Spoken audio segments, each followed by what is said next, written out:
Hi, welcome to this week's Monday Minutes. My name is Kelly. And my name is Jessie. And this week we're going to show you just another enhancement that you will see in the upgrades this fall. And we're really excited about this one. You know, we talk about power to the community and being able to see enhancements happen. This bug that we're going to talk about today was first submitted back in 2010. That is crazy. It's crazy. 100%. But if people continue to comment and push this along, it's going to happen. So this is just proof. So today we're going to talk about a new filtering option you're going to see if you use the inventory tool in Koha. You're now going to have an option to filter by item type. Crazy. It never existed before. Prior to this, you had the ability to filter by library, home library, current library, and shelving location, and by classification. Yeah. But you were never able to filter your inventory tool by item type. So now we'll give you a quick tour of where you're going to see that. If we jump into the tools module under the catalog or that middle section, you're going to see inventory right under export data. This allows you to run an inventory a couple different ways, and we'll link in the blog post if this is your first time running an inventory, how to go through that process. But of course, the first way you have is uploading a barcode file. So if you just went out and you scanned a particular section, you could come in here and say barcodes and that TXT file and upload it.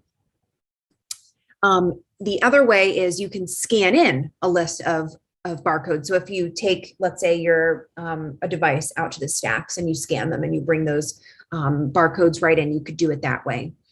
And then the third option is essentially coming in and filtering by a location. And that gives you a screen display, or you could print it off, or again, you could take your mobile device out to the stacks and it will tell you everything that should be in that section. And as Kelly mentioned earlier, you know, we had lots of options before, filtering by a location or a library or a range of call numbers.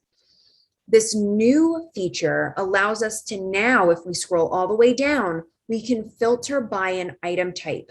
So if we want to, let's say, just do the DVDs in a particular section, or maybe we want to come over and just do our reference collection, if we still have that in our library, this would allow us to do that.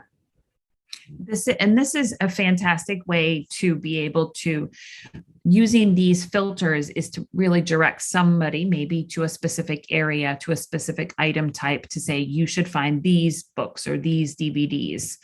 And it allows for one more layer of that inventory. So you could do all three, or all four. You could say a certain library, a certain shelving location within this call range, and book or large print DVD item type. So for our example today, Kelly and I are going to use our North branch, which is our smallest branches in our little testing environment here. And so we're going to do our shelving location as adults, and we're going to scroll down to the bottom and select book, which again is our new filtering option. So at the bottom, we can of course export that as a CSV file, or we can hit submit, and that's going to give us the display on the next screen. So in this case, we went with something small so we could quickly show you this. This brings back those 7 items that should be in the North Branch adult shelving location with an item type of book. So now we can see all of those items in there, and we can quickly identify over here on the left-hand side if they are on the shelf and update that inventory date. Yeah, so that's pretty fantastic. One thing to note, you can choose multiple item types in that filter. So you could pick them all. You could pick just a few of those, which is a nice additional feature as well. Yep. Awesome. Yeah. All right. Well, just another exciting feature of the new upgrades that you will be seeing.